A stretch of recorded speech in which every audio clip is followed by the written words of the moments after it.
This is the wildest, craziest motherfucking race I've ever seen.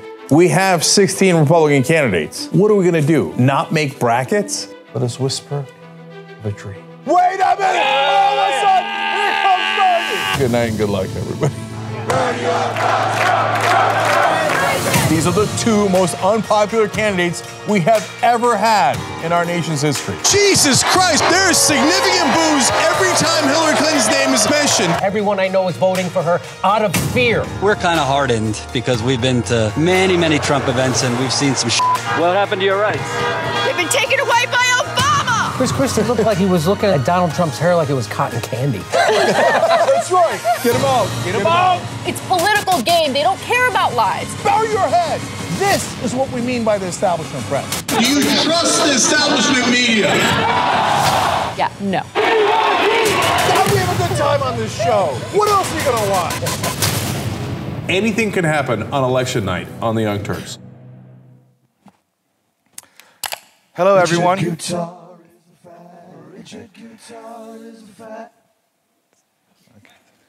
Hi, everyone. Thank you for having me. I don't speak any German, so I'm going to do this whole thing in English. Hope that's okay with everyone. I'm from Los Angeles. I'm Stephen O. I'm the Chief Business Officer of the Young Turks.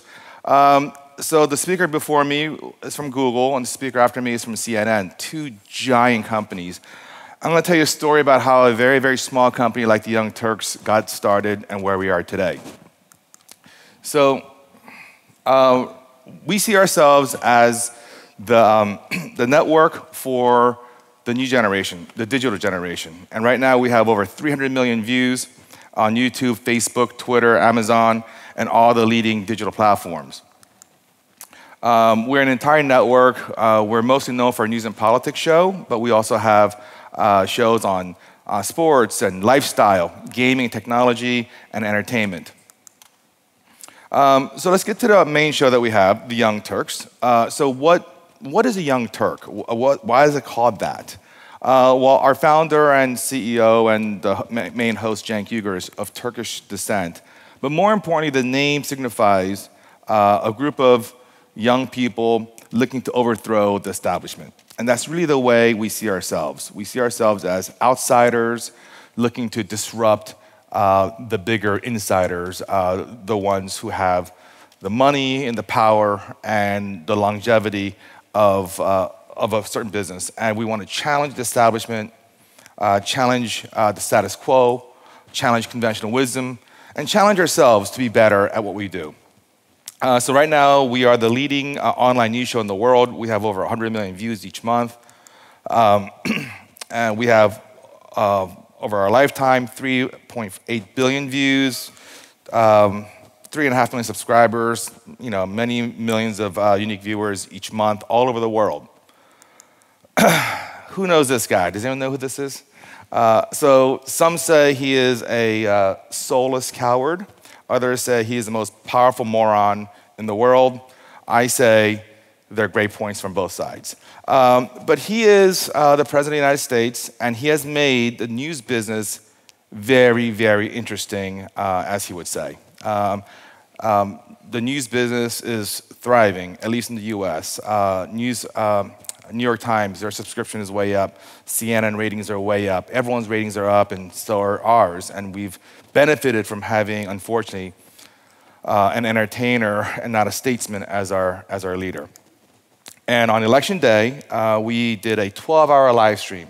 And during those 12 hours, we had over 4.5 million views and over 1 million hours streamed. So it was a big success in terms of broadcasting and reaching a giant audience and helping to cement our brand as a leader in digital news, but the results were not exactly what we wanted. So we see ourselves as the future of the news business. We hope that we will replace CNN as a leading global news brand. We are a must-carry brand now in all the new, in the US, I don't know if it's happening here in Germany, but in the US, the cable business is crumbling. And in its place, what's rising up are these digital cable bundles. And they are trying to combine the best of traditional media and some of the best digital media into a skinny bundle. and we have become a must-carry brand in news for all of them. So, our vision is that going forward, just as CNN is a must-carry for any cable operator, we will become that way for the new digital cable world. We also have our own growing owned and operated SVOD program for hyper-engaged fans who pay us a monthly fee for access to premium content that's not accessible to the general public. And we have validation from a number of third-party metrics companies, including ComScore, OpenSlate, and Tubular, where for ages 24 and under, essentially, we are the leader. We have the youth on our side. So especially in the US, among our viewers, 78% are under the age of 35, and our median age is 21, compared to on cable news, it's much, much older. On Fox News, which is a leading cable channel in the US, their #1 show, well, not anymore because he was fired for sexual harassment, but Bill O'Reilly was the #1 rated show, and his median age was 72. So for every 42-year-old that was watching Bill O'Reilly, he had a 102-year-old watching Bill O'Reilly.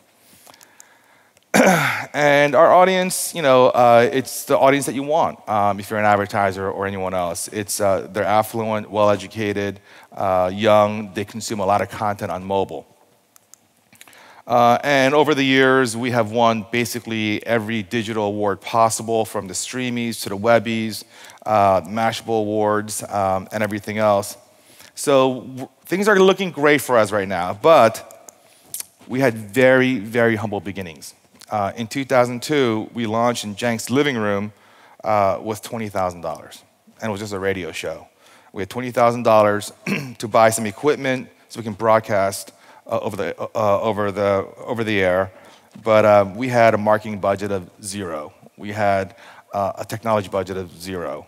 We had a budget of zero for advertising, and the 2 employees that we had were volunteers. So that's how we got started in 2002.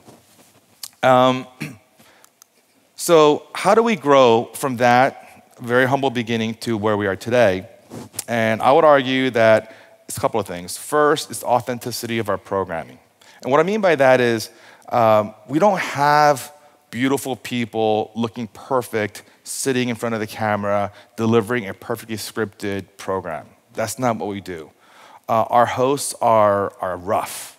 They are authentic. They are regular people who are A, smart, because you can't have people who are not smart, and B, they're courageous. And what I mean by courageous is that they're not afraid to speak their mind. So when we present the news, we don't pretend that we don't care about the news.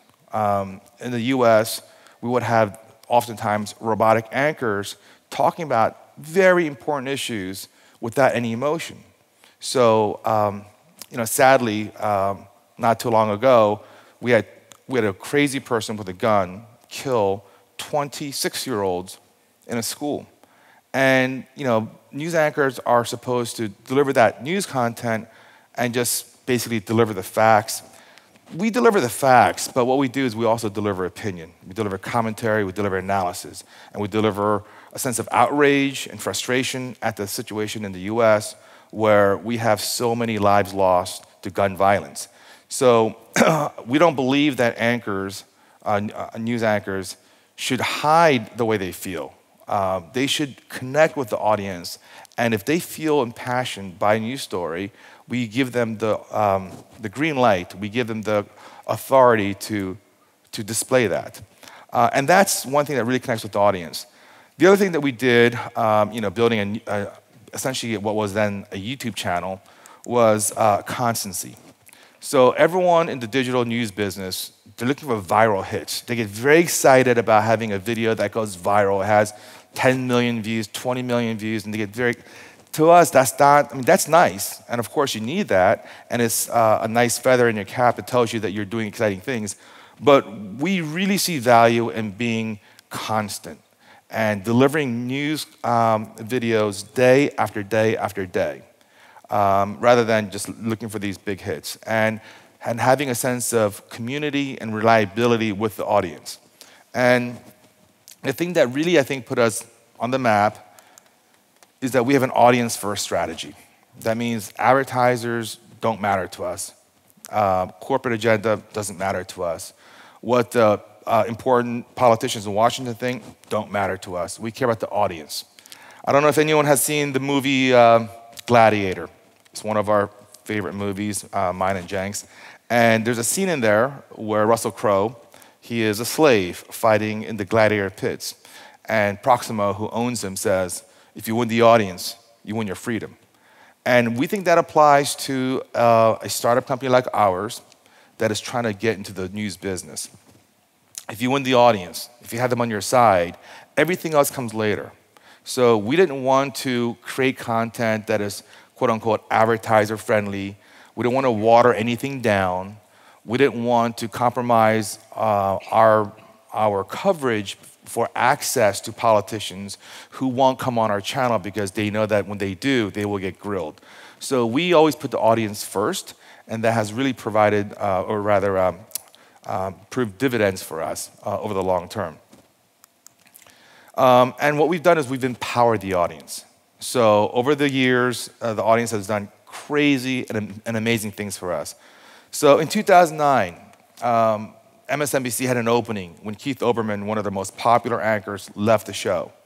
And our audience called, wrote letters, Twitter didn't exist at the time, I think, but they made a big showing to MSNBC that Cenk should be on that time slot. So eventually, Cenk got a couple of tryouts, and he got a primetime show. And his show was the highest rated show at the time, and for the first time ever, MSNBC beat Fox News in the demos during his show. In 2014, when we moved into our new studios, we didn't have any money to build it out. So our audience gave us $450,000 to build out our studio. Again, can you imagine an audience that's watching a news program that says, I'm gonna give these guys money so they could build out a studio, buy cameras, get a lighting grid, and better controls to deliver the news. And then recently, this past year, we raised $2 million after Trump's election because what we told our audience is we need better reporting, okay? The mainstream media, with all their infrastructure and all their money, they don't spend a lot of money on investigative reporting because that's not a profitable business for the most part. So we asked our audience to contribute to a fund so we can hire 12 journalists to go out on the road and really investigate the stories that are important to Americans. Not just stuff that's great for ratings, not scandals, not sound bites, but something that's really important to ordinary Americans. And we raised over $2 million in 2 months doing that. We hire our audience as employees, everything from on-air hosts to editors and producers of the show. And our audience comprise a large part of obviously our paying members, people who pay a monthly fee for access to our content. And lastly, our audience has been a tremendous source for us in terms of news sourcing.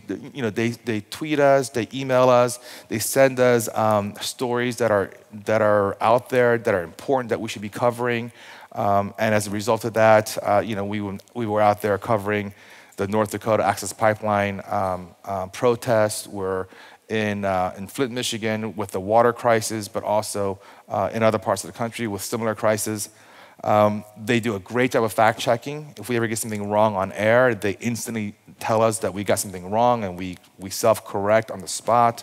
And they're also great for marketing. I mean, we don't have a big marketing budget. We never did, and even now we have a very small one. And they use their own money to put up billboards about how great we are. They create their own T-shirts. They buy our T-shirts. They tell their friends. So our audience has really, really been a key ally to our success. So what now? We started from Cenk's living room with 4 people. Now we have over 100 employees. We're headquartered in Los Angeles with offices in New York, DC, and Pittsburgh, and a couple months ago, we raised $20 million to help grow our company even faster. So now we have the resources to do documentaries that we think are very important. I just sent a team to the North Pole to spend a month at sea with a team of scientists to observe the rapidly changing situation in the Arctic due to global climate change. This is something that we could have never done before when we were a small outfit, but now we can do this. We're also doing another documentary on the opioid crisis and several more, including one that will really kind of dive into the deep level of corruption in our politics in the last election cycle with respect to some of our politicians receiving what are clearly, in my opinion, bribes. And we'll connect the dots between the politicians and the donors who gave them the money. We're also doing TV shows. So this is something that we couldn't have done in the past either, but now we can. So we are developing several shows, including one called Judgment Day, where it's a weekly news roundup show, and we're pitching that to HBO, Netflix, Showtime, and Amazon, a few others. So these are things that we're all able to do because of our ability to reach a giant audience and find a way to effectively monetize that, grow the company, and raise capital. Most of all, we're looking to expand here into Europe. We're looking to launch TYT Europe, TYT Asia eventually, and do what we did in the US everywhere. And here's how we see it. We see America not as a physical place. We see America as an ideal. The ideal that it's a land of laws, not a nation of men, and that we have equal opportunity for everyone. Obviously, America has fallen short of those ideals many, many times, but that's what we purport to be. TYT is the same way. TYT is not really me, it's not Cenk, it's not even our company. It's an idea. It's an idea that will always challenge power and will always hold power to account. And we will go after everyone who is in positions of power who aren't serving the public the way they are supposed to. So whether it be corporations that's corrupt and doing things that are illegal and buying off politicians to make it not illegal, or whether it's politicians who are not representing the people that they're supposed to represent, that is our ideal. Our ideal is to go after that. So we believe that there can be TYT everywhere. We can have TYT Germany, TYT England, TYT Japan, so on and so forth. So that's our vision. Thank you very much.